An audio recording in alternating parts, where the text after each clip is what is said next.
Generating tokens quickly depends on how the serving system manages memory, not only on how fast the model can compute.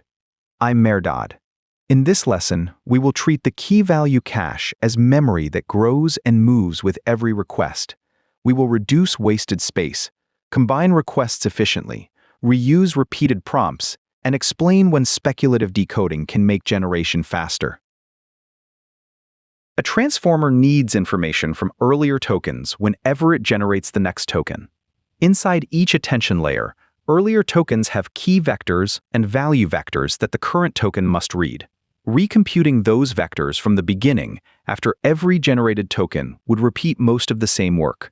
The serving system therefore stores them in the key-value cache. During prefill, the model reads the full prompt and writes its keys and values into this cache. During decoding, the model reads the stored vectors, generates one new token, and adds the new token's vectors. The cache grows with the sequence, but the model avoids processing the entire prompt again. Some attention architectures store fewer key-value vectors and reduce the memory required for each request. They still need a serving system that allocates and schedules that memory. The important idea is simple. Caching removes repeated computation by keeping earlier attention data available. If this explanation is useful, like the video and subscribe to follow the series. The key-value cache removes repeated computation, but it creates three memory problems. First, the cache becomes larger after every generated token because each layer stores another key and value. Second, every decoding step must read the stored vectors for all earlier token positions. Generation can therefore be limited by the rate at which the accelerator reads memory, even when its compute units are not fully occupied. Third, requests have different prompt lengths and finish at different times. If the server reserves one large continuous memory region for each request, unused gaps appear as requests grow and finish. This problem is called memory fragmentation. The device may have enough free memory in total, but the free space is divided into regions that are difficult to use. Fewer requests can then run together, which lowers total token throughput. The next serving methods address these problems in order. Paging reduces fragmented space. Continuous batching keeps available capacity busy, and prefix caching avoids repeated work for shared prompt text. Paging stores the key-value cache in small fixed-size blocks instead of requiring one continuous memory region for each request. This method is commonly called PagedAttention. The attention operation still sees one ordered sequence of token positions. The physical cache blocks can sit in different locations in accelerator memory. A small mapping table connects each logical token position to the physical block that stores its keys and values. When a request needs more space, the server allocates another available block. When the request finishes, its blocks return to a shared pool and can be used immediately by another request. The final block may contain a small amount of unused space, but the server no longer reserves memory for a request's unknown future length. This greatly reduces memory fragmentation under mixed prompt and output lengths. The mapping adds an extra lookup, but it gives the scheduler much more flexibility when placing requests. Some engines can also let multiple requests reference the same read-only blocks when their prompt prefixes are identical. The central idea is demand-based allocation. Store the cache in reusable blocks and allocate another block only when new tokens require it. Paging improves memory placement, while continuous batching improves how the server combines active requests. In a static batch, several requests begin together, and the batch remains occupied until every request finishes.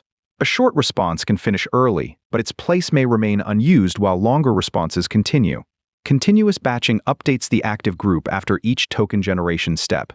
The scheduler removes completed requests, checks the newly available memory, and admits waiting requests that fit. The next decoding step can therefore contain a different set of sequences from the previous step. This is also called iteration-level scheduling because admission decisions happen between decoding iterations rather than between complete batches. The method improves throughput when prompts and outputs have different lengths. Paging and continuous batching solve related parts of the same problem. Paging makes cache blocks available as soon as a request releases them. Continuous batching assigns those blocks to waiting requests, without waiting for every sequence in the earlier group to finish. Using only one method leaves part of the capacity unused. Together, they allow the active batch to change as memory becomes available. Many requests begin with exactly the same text. Examples include a system instruction, a tool description, or a long document used for several questions. Processing that repeated text during every prefill wastes computation and increases time to the first generated token. Prefix caching stores the key value blocks created for repeated prompt text and attaches those blocks to later matching requests. The server first compares the new prompt with cached prefixes. When it finds a match, it reuses the existing blocks and runs prefill only for the text that comes after the shared prefix. A tree structure can organize these cached prefixes. Common text occupies the shared beginning of the tree, while different conversations create separate branches after their text changes. This structure is often called a radix-tree. The same idea can extend beyond accelerator memory. Frequently used prefixes remain in the fastest memory. Less active prefixes move to larger host memory, and some systems use storage shared across servers. High cache is one implementation of this multi-level design. Moving cached data between levels adds transfer time, so the scheduler should reuse a distant prefix only when loading it is faster than recomputing it. Prefix caching works best when the repeated text is stable and matches exactly. Larger serving systems may separate prompt processing from token generation.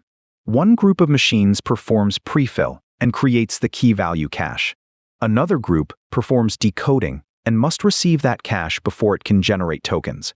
This design is called prefill-decode separation. A system may also move inactive cache blocks from accelerator memory to host memory and load them again when needed. Both choices increase available capacity, but both add data transfer, coordination, and failure handling. Use them when measurements show that separate resources or extra memory improve your workload enough to cover that added latency. A single group of machines is simpler when it already meets the throughput and latency targets. After memory placement and batching are working well, speculative decoding can reduce the number of expensive decoding steps. A smaller draft model first proposes several possible next tokens. The main model then evaluates those proposed tokens together in one forward pass. Starting from the first proposal, the verification rule accepts tokens that agree with the main model's probability distribution. Verification stops at the first rejected proposal, and normal generation continues from the last accepted token. A correct speculative sampling algorithm preserves the output distribution of the main model. It changes how the tokens are computed, not which probability rule defines the final answer. The method can be faster because one main model pass may accept several tokens instead of producing only one. Eagle 3 is one draft method designed for this process. It learns to predict future tokens using features taken from several layers of the main model, which can make its proposals more accurate.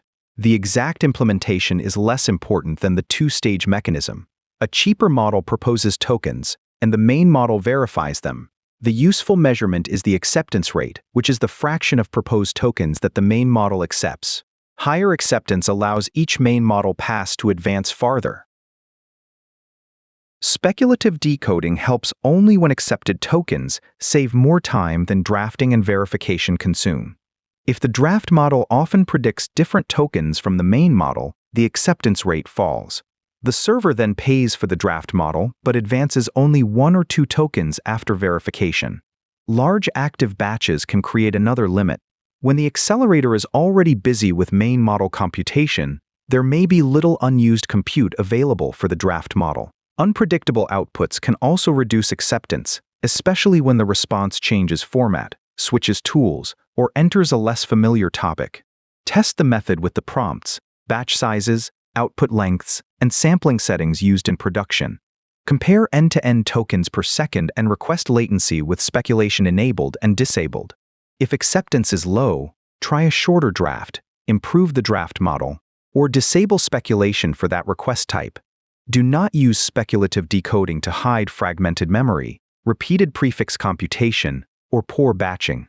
Fix those serving problems before adding another model to the decoding process. These serving methods work best in a practical implementation order. Begin with paging, so requests can use reusable memory blocks instead of large continuous reservations. Add continuous batching, so finished requests release blocks, and waiting requests can join after each token step. Add prefix caching when many prompts contain identical starting text, and the cache hit rate justifies storing those blocks. Consider speculative decoding only after measurements show that generation is limited by memory reads, and spare compute remains available. Each step depends on conditions created by the earlier steps. Speculation cannot recover capacity lost to fragmented memory. Prefix caching cannot help when prompts rarely share exact text. Continuous batching cannot admit another request when cache allocation is too rigid. Measure the result after every change using request latency, total tokens per second, memory use, prefix cache hit rate, and speculative acceptance rate. This order keeps the diagnosis clear and prevents a newer optimization from hiding a more basic serving problem. Remember 3 ideas from this lesson. The key value cache avoids repeated attention computation, but its memory must be allocated and scheduled carefully. Paging, continuous batching, and prefix caching reduce wasted memory, unused batch capacity, and repeated prompt processing. Speculative decoding can generate several accepted tokens per main model pass, but only when the draft is accurate and compute is available. In video 13, we will reduce model and cache memory with quantization and examine when smaller specialist models are the better choice. I'm Mehrdad, and I'll see you in the next video.